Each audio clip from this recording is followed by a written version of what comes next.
முடிவே இல்லாமல் முடிந்த மூன்றாவது மற்றும் கடைசி ஒருநாள் போட்டி. ஆனாலும் கடைசியில் காத்திருந்த மிகப்பெரிய ட்விஸ்ட். எதிர்பாராத அதிர்ச்சி ரிசல்ட். வெற்றி கோப்பையை கையில் ஏந்தியதா இந்திய அணி? அதாவது இந்தியா மற்றும் நியூசிலாந்து அணிகளுக்கு எதிரான கிரிக்கெட் தொடர் என்பது இந்தியாவில் வைத்து நடைபெற்று வருகிறது. 3 ஒருநாள் போட்டிகள், அதனைத் தொடர்ந்து 5 T20 போட்டிகள் என 2 விதமான தொடர்களிலும் இந்த இரு அணிகளும் விளையாடி வருகிறது. இதில் 3 ஒருநாள் போட்டிகள் கொண்ட தொடர் இப்போது நடந்து வருகிறது. அதிலும் இந்த 3 ஒருநாள் போட்டிகள் கொண்ட தொடரில் ஏற்கனவே 2 போட்டிகள் முடிவடைந்து விட்டது. அதனைத் தொடர்ந்து இன்றைய தினம் 3வது மற்றும் இறுதிப் போட்டி நடைபெற்றது. ஏற்கனவே நடைபெற்ற 2 ஒருநாள் போட்டிகளில் ஒன்றில் இந்திய அணியும் மற்றொன்றில் நியூசிலாந்து அணியும் வெற்றி பெற்று இருந்தது. இதனால் 1-1 என்ற கணக்கில் இந்த இரு அணிகளும் இந்த தொடரில் இதுவரையிலும் சமநிலையிலும் இருந்தது. இந்த நிலையில்தான் 3வது மற்றும் கடைசி ஒருநாள் போட்டி இன்றைய தினம் தொடங்கியது. இந்த போட்டியில் வெற்றி பெறும் அணிதான் வெற்றி கோப்பையை கையில் ஏந்தும். மேலும் இந்திய மண்ணில் வைத்து இதுவரையிலும் ஒருநாள் தொடரை நியூசிலாந்து அணி கைப்பற்றியதே கிடையாது என்பதுதான் வரலாறு.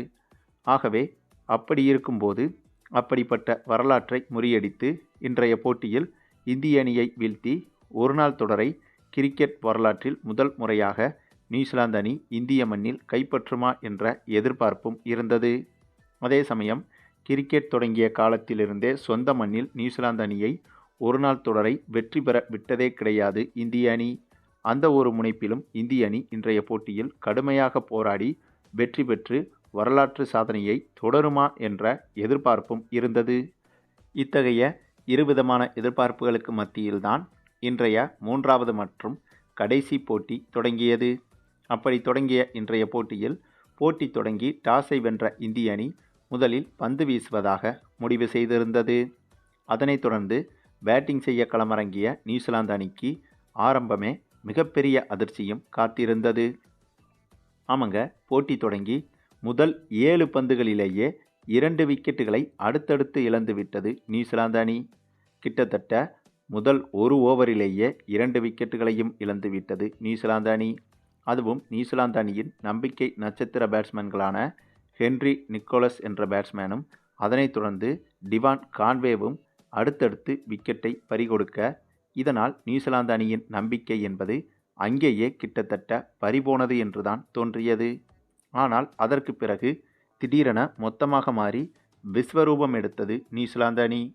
ஆமாங்க, முதல் 2 விக்கெட்டுக்கு பிறகு அடுத்ததாக 13வது ஓவரில்தான் 3வது விக்கெட்டை இழந்தது நியூசிலாந்து அணி.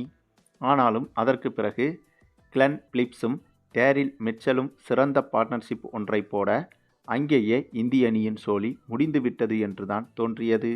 ஏனென்றால் இந்த இருவரின் பார்ட்னர்ஷிப் என்பது கிட்டத்தட்ட 220 ரன்கள் வரை இருந்தது.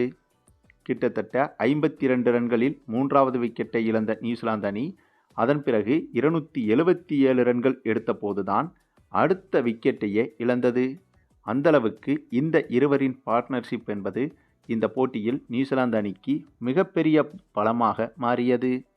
அதன் பிறகு எதிர்பாராத விதமாக கிளென் பிலிப்ஸ் விக்கெட்டை இழக்க, அதனைத் தொடர்ந்து சீட்டுக்கட்டு போல நியூசிலாந்து பேட்ஸ்மேன்கள் திடீரென சரியத் தொடங்கினார்கள்.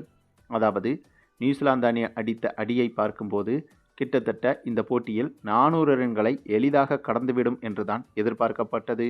அந்தளவுக்கு கிளென் பிலிப்ஸும் மற்றும் டேரில் மிட்சலின் பார்ட்னர்ஷிப் என்பது மிரட்டலாகவே இருந்தது.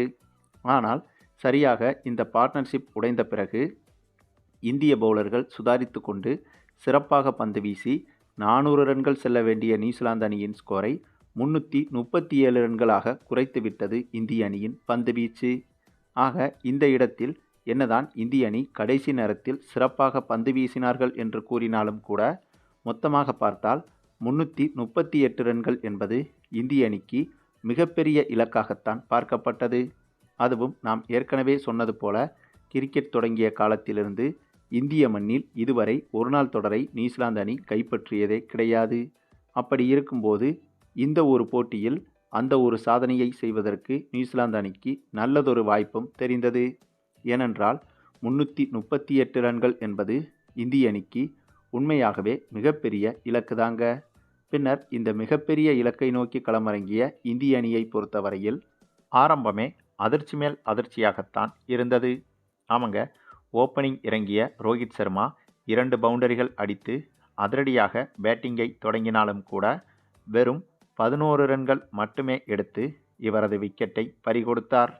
இவரைத் தொடர்ந்து இந்திய கேப்டன் சுப்மன் கில்லும் வெறும் 23 ரன்கள் எடுத்து விக்கெட்டை இழந்தார். இப்படியாக மிகப்பெரிய இலக்கை நோக்கி சேசிங் செய்யும்போது ஆரம்பத்திலேயே முக்கிய விக்கெட்டுகளை அடுத்தடுத்து இழந்த இந்திய அணி மிகப்பெரிய சிக்கலுக்கு உள்ளானது. சரி, இதற்கு பிறகு அடுத்து வரும் விராட் கோலி, ஸ்ரேயஸ் ஐயர், KL ராகுல் உள்ளிட்டவர்கள் சிறப்பாக பேட்டிங் செய்வார்கள் என்று எதிர்பார்த்தால் அதிலும் இந்திய ரசிகர்களுக்கு ஏமாற்றமே மிஞ்சியது. ஏனென்றால் விராட் கோலியை தவிர்த்து ஸ்ரேயஸ் ஐயர், KL ராகுல் என இவர்கள் சொற்ப ரன்களில் விக்கெட்டை இழந்தனர். அதிலும் ஸ்ரேயஸ் ஐயரெல்லாம் எதற்காக இந்திய அணியில் இருக்கிறார் என்று கூட தெரியவில்லை. கடந்த சில போட்டிகளாக தொடர்ச்சியாக சொதப்பி வரும் இவரை இந்திய அணி எதற்காக பாரமாக வைத்திருக்கிறது என்பதுதான் மிகப்பெரிய கேள்விக்குறியாக இருக்கிறது. இந்த போட்டியில் கூட 10 பந்துகளை எதிர்கொண்டு வெறும் 3 ரன்னில் விக்கெட்டை இழந்து இந்திய அணிக்கு மிகப்பெரிய சிக்கலை ஏற்படுத்திவிட்டார் ஸ்ரேயஸ் ஐயர். இவரை தொடர்ந்து KL ராகுல் கடந்த போட்டிகளில் அரை சதம் முழு சதம் என்று அடித்துவிட்டு இந்த முக்கியமான போட்டியில் வெறும் 1 ரன் மட்டுமே எடுத்து விக்கெட்டை பறிகொடுத்தார். ஆனால் மற்றொரு புறம் நம்முடைய விராட் கோலி மட்டும் ஓரளவுக்கு நிதானமாக விளையாடி விக்கெட்டை பறிகொடுக்காமல் இந்திய ரசிகர்களுக்கு நம்பிக்கையை கொடுத்து வந்தார். ஆனாலும் அந்த நம்பிக்கை என்பது நீண்ட நேரம் நீடிக்கவில்லை. அதற்கு காரணம் என்னதான் விராட் கோலி நிதானமாக விளையாடி வந்தாலும் எதிரே விளையாடும் பேட்ஸ்மேன்கள் தொடர்ச்சியாக விக்கெட்டுகளை பறிகொடுக்க இதனால் ரன்ரேட் பிரச்சனை என்பது அதிகரித்து கொண்டே வந்தது. இந்த ரன்ரேட் பிரச்சனையால் விராட் கோலி எதிர்பார்த்ததை விட அதிரடியாக விளையாட வேண்டிய சூழ்நிலைக்கு தள்ளப்பட்டார். இதுதான் இந்திய அணிக்கு மிகப்பெரிய சிக்கலை ஏற்படுத்தியது. ஒருவேளை விராட் கோலிக்கு பக்கபலமாக வேறு யாரேனும் ஒரு பேட்ஸ்மேன் கடைசி வரை விளையாடியிருந்தால் இந்த போட்டியின் ரிசல்ட் என்பது மொத்தமாக மாறியிருக்கும். ஆனால் இலக்கு என்பது அதிகமாக இருந்ததாலும் அதே சமயம் இந்திய அணியின் நம்பிக்கை நட்சத்திர பேட்ஸ்மேன்களின் சொதப்பலான ஆட்டத்தினாலும் இந்த போட்டியின் ஒரு கட்டத்தில் இந்திய அணி தோல்வியை தழுவியது. ஆமாங்க, இந்த தொடரை இந்திய அணி இழந்துவிட்டது. அதாவது இதுவரை கிரிக்கெட் வரலாற்றில் இந்திய மண்ணில் ஒரு நாள் தொடரை நியூசிலாந்து அணி வென்றதே கிடையாது என்ற அந்த ஒரு சாதனையை தகர்த்து இந்த தொடரை வென்று நியூசிலாந்து அணி சரித்திரம் படைத்தது என்றுதான் சொல்ல வேண்டும். சரி, நீங்கள் சொல்லுங்க, இந்த போட்டியில் இந்திய அணியின் அணுகுமுறையை பற்றியும் இந்திய அணியின் தோல்விக்கு என்ன காரணங்கள் என்பதை பற்றியும் உங்களுடைய கருத்துக்களையும் கமெண்டில் தெரிவிங்க. முக்கியமாக இந்த தொடருக்கு பிறகு இந்திய ஒருநாள் அணியில் எந்தெந்த வீரர்களை தக்க வைத்து கொள்ளலாம், எந்தெந்த வீரர்களை கண்டிப்பாக நீக்க வேண்டும் என்பதை பற்றியும் உங்களுடைய கருத்துக்களையும் கமெண்டில் தெரிவிங்க. மேலும் இந்த வீடியோ பிடிச்சிருந்தா லைக் பண்ணுங்கள், மற்ற அனைவருக்கும் ஷேர் பண்ணுங்கள், மறக்காமல் நம்ம சேனலை சப்ஸ்கிரைப் பண்ணுங்கள்.